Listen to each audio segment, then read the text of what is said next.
colegas. Então, ficamos com a aula 15 do livro Matemática na Educação 1,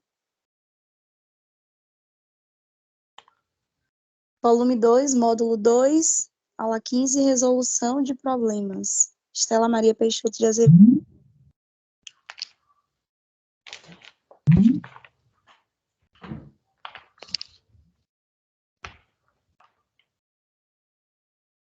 Um dos principais objetivos do ensino da matemática é ajudar o aluno a pensar produtivamente. Para que o aluno se interesse pela resolução de um problema, ele precisa sentir-se... Só um minuto, já está na segunda tela? Sim. Introdução. Para que o aluno se interesse pela resolução de um problema, ele precisa sentir-se desafiado, envolvido na situação apresentada. É preciso formar pessoas ativas e participantes que sejam capazes de tomar decisões rápidas e precisas, cidadãos que saibam lidar com diferentes problemas na vida cotidiana. É fundamental que a criança desenvolva a criatividade, a iniciativa e a autonomia. A resolução de problemas permite o desenvolvimento da capacidade de enfrentar situações novas e de tomar decisões tanto quanto possível precisas. É interessante a gente partir do pressuposto, né, de que é necessário que se desenvolva, né, a criatividade, a iniciativa e a autonomia, de forma que ela consiga resolver os problemas com facilidade e também trazendo para o seu cotidiano essa, de certa forma, facilidade, né, nessas execuções. Uma informação bastante importante é que, assim, na vida cotidiana, partindo não só da matemática, mas também dela, é necessário se resolver situações, problemas, né? É de suma importância desenvolver essa capacidade, porque situações, problemas estarão em diversas situações do cotidiano. Mas afinal, né, o que é o problema?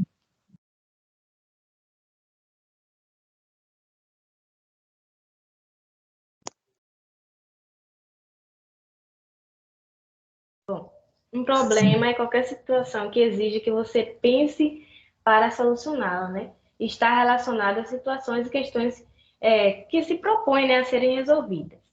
E o que é um problema de matemática? É qualquer situação que exija maneira matemática de pensar e conhecimentos matemáticos para que você possa solucioná-la. É uma situação, né, que exige a criatividade e o conhecimento de algumas estratégias para a resolução dos problemas.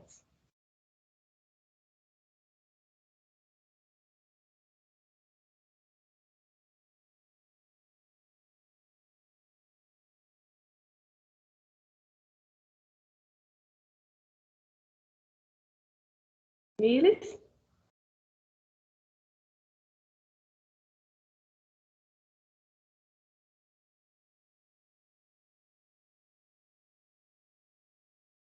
Tem alguém ouvindo? Gente, eu estou com o fone... O meu microfone estava desligado. Como se resolve um problema? Nessa imagem, nas que seguem, vocês encontrarão uma sequência de etapas, né, em que Polya, considerado o pai da resolução de problemas, ele nos traz umas características de como se resolver um problema. A primeira imagem, né, nós temos uma bicicleta com um pneu furado, e ele define que a primeira coisa a se fazer é compreender o problema, estudar o que é que está acontecendo ali, né, ver todo o entorno. Na sequência, elaborar um plano. Está com o pneu furado, o que devo fazer para conseguir resolver esse problema. Então, ele deve elaborar um plano, ele deve planejar de que forma esse plano será executado para que tenha êxito também. Na sequência, nós temos a terceira etapa, que é executar o plano. Elaborou-se o plano, né? Entendeu o problema, elaborou-se o plano, e agora vamos à execução desse plano. A partir disso, que ele vai entender quais são os métodos, né? Ele elaborou o plano e saber de que forma ele vai conseguir resolver esse plano. E a quarta e última etapa é ter aquele seu feedback, né?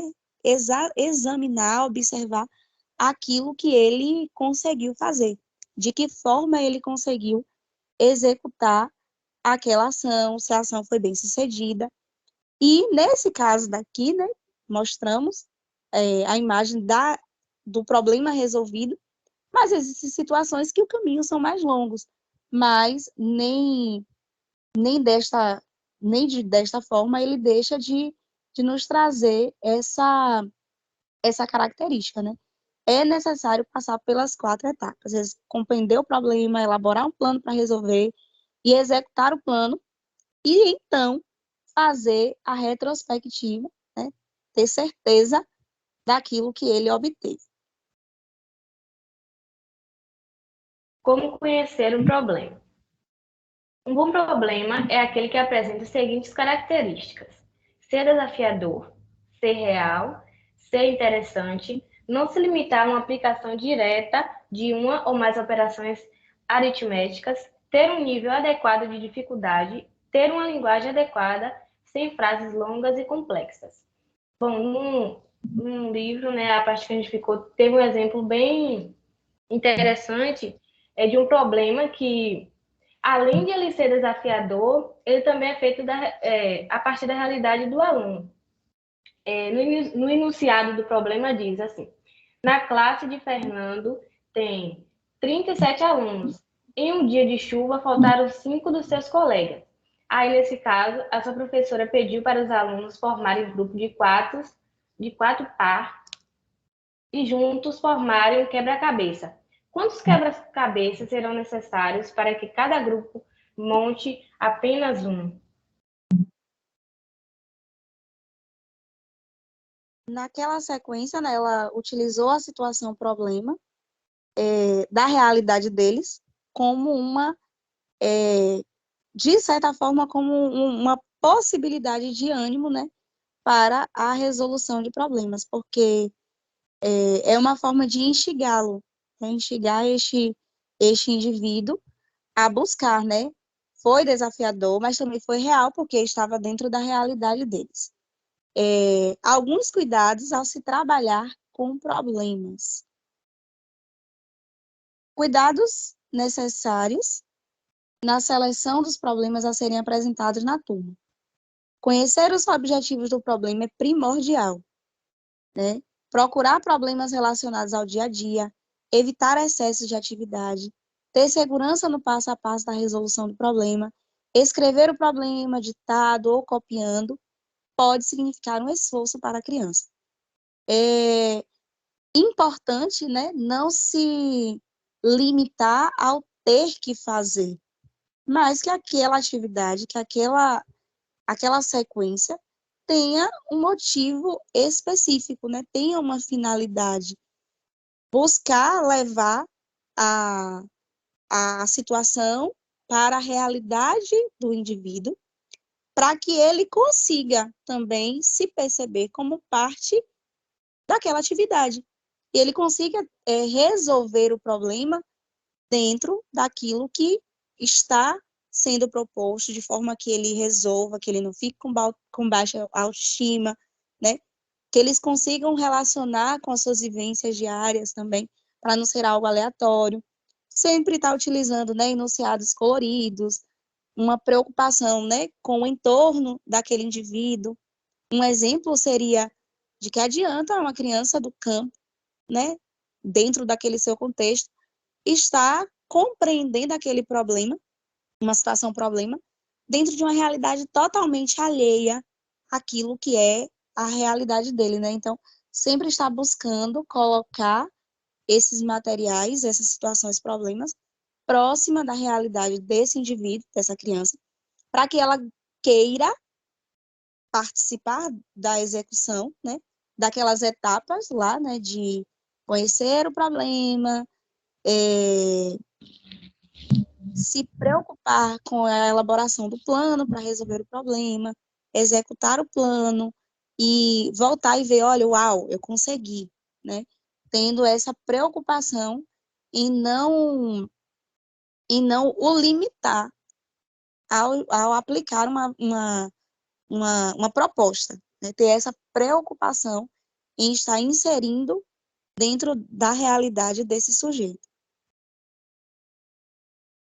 Além disso, também, né, na resolução do problema, eu gostaria de ressaltar, inclusive, que a colega já citou aí, que não tem, né, um padrão para se resolver um problema. Ele pode ser resolvido de formas diferentes. As dificuldades mais frequentes na resolução de problemas são: medo da matemática. O medo paralisa o raciocínio. Quando a pessoa ela está com medo, né, ela se sente impotente, sem vontade de resolver qualquer coisa, mesmo se for uma coisa simples, né? Dificuldade de leitura e interpretação, má interpretação. Isso dificulta, né, a compreensão do problema e também o planejamento da execução dele. Falta de domínio do conceito da operação, dificuldade em selecionar os cálculos envolvidos na resolução do problema. Muitas vezes, né, é preciso que a criança, no caso, ela fique adivinhando, fazendo perguntas na mente. Será que é de mais? Será que é de menos? Coisas do tipo.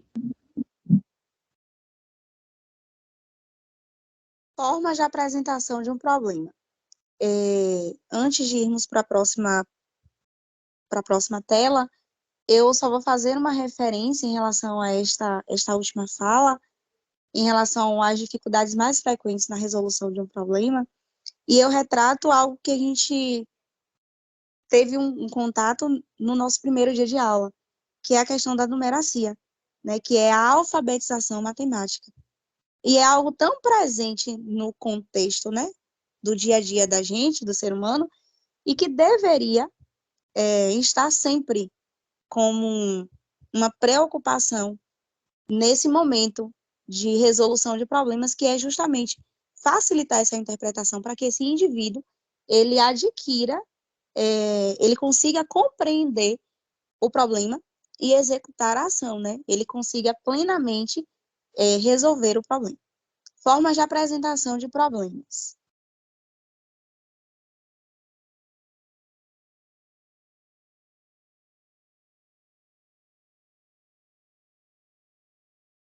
Próxima tela, por favor.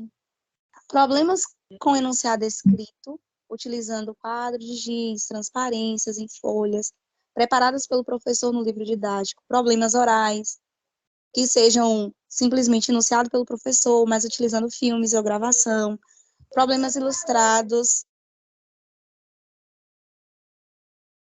problemas gráficos, problemas para inventar, problemas sem perguntar, problemas sem dados numéricos, problemas com dados a mais ou a menos. Traremos na próxima tela uma referência a este.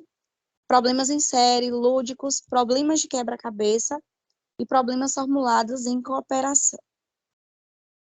Esses são exemplos de formas como as situações problemas podem ser apresentadas.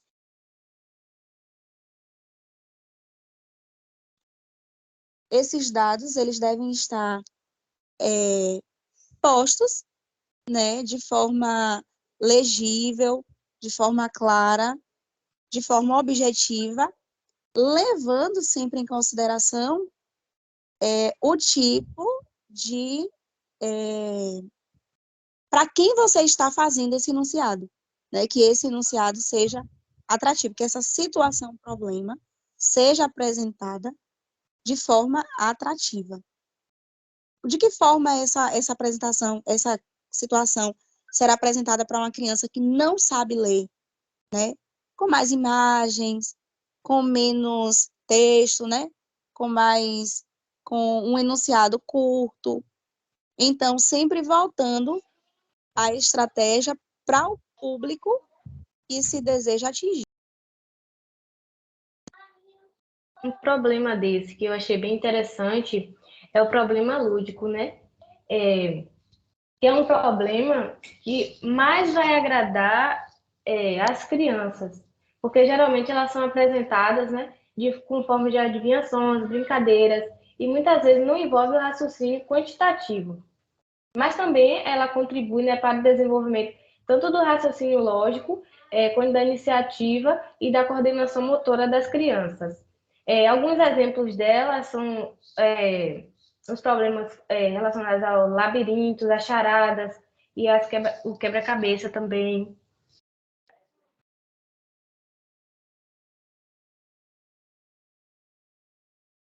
Na sequência, nós temos um exemplo é, bem rapidinho. São dos mais utilizados também, né? Que é exemplo de problemas com dados a mais e dados a menos. Na imagem, nós temos são duas imagens, duas questões. Uma, ela trata de uma situação, problema de subtração, e a outra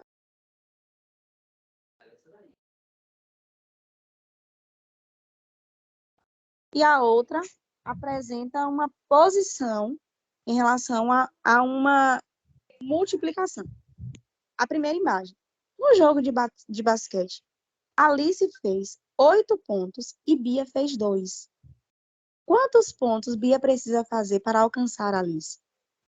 A questão aqui seria, temos um enunciado, temos 2 números, falta um outro número, né? E ela está subtraindo informações. Ela está deixando dados, informações subentendidas, né? Em que essa informação ela será buscada, né? Alice fez 8. Quantos Bia precisa fazer para chegar à quantidade de Alice? E a outra, que é a de multiplicação, em uma caixa há 15 morangos. Quantos morangos há em 5 caixas? Ela vai precisar fazer essa busca também, apresentando desta vez outros dados. O interessante desse problema, né, é que a resolução de uma questão vai depender, né, dos dados encontrados nas respostas anteriores. E são problemas, né, bem comuns que são encontrados no cotidiano da criança.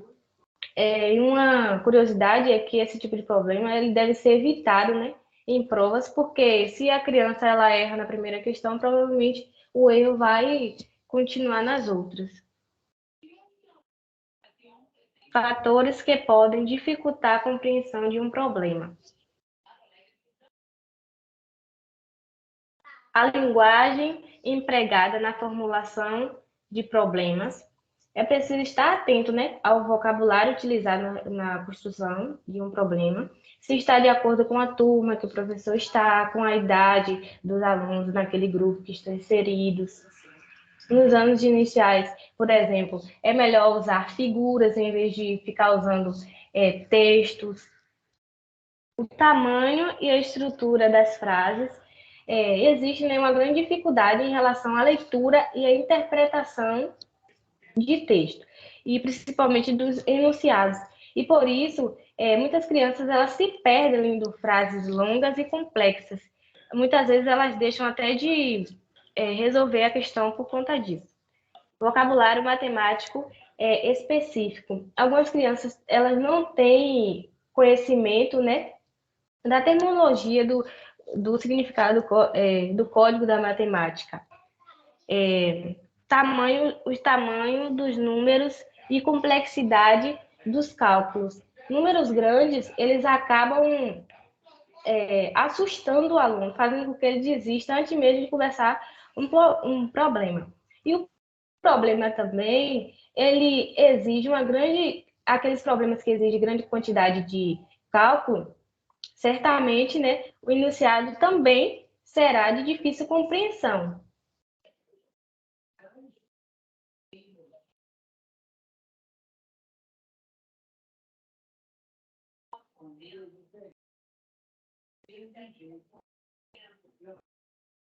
Queridíssima. Esta observação sobre fatores que podem dificultar a compreensão de um problema, só para retratar uma situação que estamos vivenciando, são os impactos que a pandemia trouxe para a vida escolar. Então, às vezes você encontra com um estudante que está numa determinada série, determinada idade, e existem algumas habilidades que ele não adquiriu. E tem que ter esse cuidado, né, para não chegar a atropelar, passando essas informações. Conclusão. A resolução de problemas permite aplicar a matemática em situações do dia a dia. Isso contribui para que o aluno veja a sua utilização e, desse modo, desenvolva uma atitude positiva em relação ao estudo da matemática. Um bom problema desperta a curiosidade e o interesse em solucioná-lo. Não basta saber fazer operações de adição, subtração e multiplicação e divisão mecanicamente. Um problema bom desperta a curiosidade e o interesse em solucionar. Não basta fazer as operações de adição, subtração, multiplicação e divisão mecanicamente. É preciso saber como e quando usá-las. Afinal de contas, utilizamos matemática o tempo todo para tudo, né? E lembre-se, o mesmo problema pode ser resolvido de diferentes formas. Por isso, sempre deve-se verificar o caminho percorrido para chegar a uma solução. É onde a gente volta lá para aquela sequência, né, das etapas que ele apresenta como base para a resolução de um problema, né? Tem um caminho a ser percorrido, independente de qual caminho seja, que haja essa verificação desse percurso para a obtenção de sucesso. Na sequência, as nossas referências